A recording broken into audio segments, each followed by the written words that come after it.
Senator Cruz, you advocate what you call carpet bombing or saturation bombing to defeat ISIS, citing the more than 1,100 air attacks a day the U.S. carried out during the first Gulf War in 1991. Explain how a strategy to defeat a standing army would work against an unconventional terrorist group that is now hiding amongst the population. Well, sure. It starts with a commander-in-chief that sets the objective, and the objective has to be utterly and completely destroying ISIS. Obama hasn't started with that objective, and everything else flows from there. Once you set that objective, we have the tools to carry that out. The first tool is overwhelming air power. It is one of the blessings of the United States of America having the greatest military on the face of the earth, is we have the ability to use that air power. As you noted, the first Persian Gulf War, it was 1,100 air attacks a day. Obama is launching between 15 and 30. Now, when I say saturation carpet bombing, that's not indiscriminate. That is targeted at oil facilities. It's targeted at the oil tankers. It's targeted at command and control locations. It's targeted at infrastructure. It's targeted at communications. It's targeted at bombing all of the roads and bridges going in and out of Raqqa. It's using overwhelming air power. You know, a couple of weeks ago, it was reported that a facility is opened called Jihadist University. Now, the question I wonder, why is that building still standing? It should be rubble.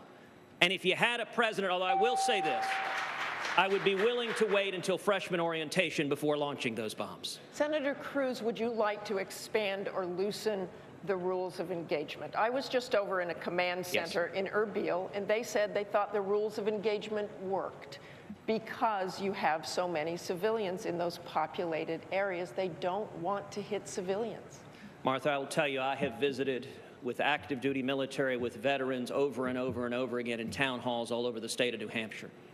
What we are doing to our sons and daughters, it is immoral. We are sending them in to fight with their arms tied behind their back. They cannot defend themselves, and it is wrong. And I will tell you this, look, America has always been reluctant to use military force. It's the last step we take. But if and when we use it, and when it comes to defeating ISIS, we should use it. We should use overwhelming force, kill the enemy, and then get the heck out. Don't engage in nation building, but instead allow our soldiers to do their jobs instead of risking their lives with politicians making it impossible for them to accomplish the objective. So loosen the rules of engagement. Absolutely, yes. Senator Rubio, you said in the last debate that ISIS is the most dangerous jihadist group in the history of mankind, and that it will take overwhelming U.S. force to defeat them. Can you specifically tell us what you mean by overwhelming force? Well, first we need to understand who they are. ISIS is not just a jihadist group, they're an apocalyptic group. They want to trigger a showdown in a city named Dabiq between the West and themselves, which they believe will trigger the arrival of their messianic figure. And I'm not saying that's what's going to happen. The reason why it's important to understand that is because these are not groups that are just going to go away on their own. They are going to have to be defeated. And I believe they need to be defeated on the ground by a ground force made up primarily of Sunni Arabs. It will take Sunni Arabs to reject them ideologically and defeat them militarily. That will require a coalition of Iraqis and Syrians that are also Sunnis, but it will also require the cooperation of Jordanians, Egyptians. We should ask more of the Saudis. That will need to be backed up with more U.S. Special Operation Forces alongside them. And it will have to be backed up with increased airstrikes. And we're going to have to strike them, not just in Iraq and in Syria, but in every other part of the world where they've now created hubs of operation. They have affiliates in over a dozen countries across this planet. They have a sophisticated network of radicalizing people here in the homeland and around the world. But it all begins by taking away their safe operating spaces with a ground force that a U.S.-led coalition takes on. Again, Senator Rubio, you've already said ISIS is the most dangerous jihadist group in the history of mankind. So that would make it more dangerous than al-Qaeda, the insurgents we fought in Iraq. We committed hundreds of thousands of U.S. troops to fight those groups. So if ISIS is the most dangerous group in history, why not commit a large U.S. ground force? Because they currently occupy Sunni cities and villages. Sunni cities and villages can only truly be liberated and held by Sunnis themselves. If they are held by Shia, it will trigger sectarian violence. The Kurds are incredible fighters, and they will liberate the Kurdish areas, but Kurds cannot and do not want to liberate and hold Sunni villages and towns. It will take Sunni fighters themselves in that region to take those villages and cities and then to hold them and avoid the sort of sectarian violence that follows in the past. And why that is important is because if Sunnis are not able to govern themselves in these areas, you are going to have a successor group to ISIS.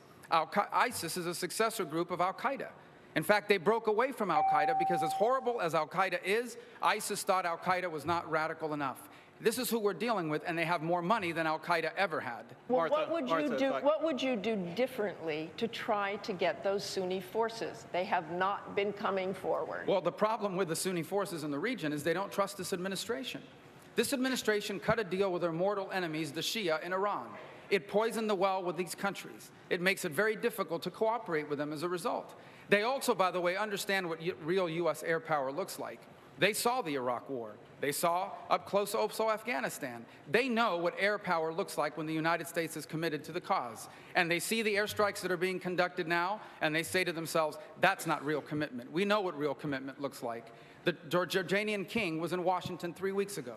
He told everyone who would listen that they have begged for permission from the coalition to target caravans. And the coalition, meaning U.S. leadership on the ground, would not allow them to proceed with those airstrikes. Mr. Trump, thank you very much, Senator Rubio. Mr. Trump, you have said you will vigorously bomb ISIS. You've said we've got to get rid of ISIS quickly, quickly. How would you get rid of them so quickly? And please give us specifics. Well, 4 years ago, I said bomb the oil and take the oil. And if we did that, they wouldn't have the wealth they have right now. Now I still say the same thing because we're doing little pinpricks. We're not even bombing if somebody's driving a truck. They give notice to the person driving the truck, we're going to bomb. If they don't get out of the truck sails away with the oil. We actually have a case where we don't want to bomb the oil because we don't want to pollute the atmosphere. Can you imagine General Douglas MacArthur and General Patton saying we can't bomb because we're going to hurt the atmosphere? You have to knock the hell out of the oil. You have to take the oil. And you also have back channels of banking. You have people that you think are our great allies, our friends in the Middle East that are paying tremendous numbers of dollars, tremendous amounts of money to ISIS. So we have to stop those circuits. Nobody knows banking better than I do. They have back circuits, back channels. Tremendous amounts of money is coming in through the banking system. So between the oil and the banking, you will dry them up. But it should have been done 4 years ago, not now. And what would you do in those cities where there are people who we are trying to help, who ISIS is essentially holding hostage? You have to go in. First of all, when you take away their money, when you take away their wealth, that'll very much weaken, and it'll happen fairly fast. They'll last for about a year based on all of the wealth they've accumulated. But when you stop the banking channels and when you stop the oil and take the oil, not just bomb it, take it. When you do that, it's going to dry up very quickly. They're going to become a very weakened power quickly. Thank you very much, Mr. Trump.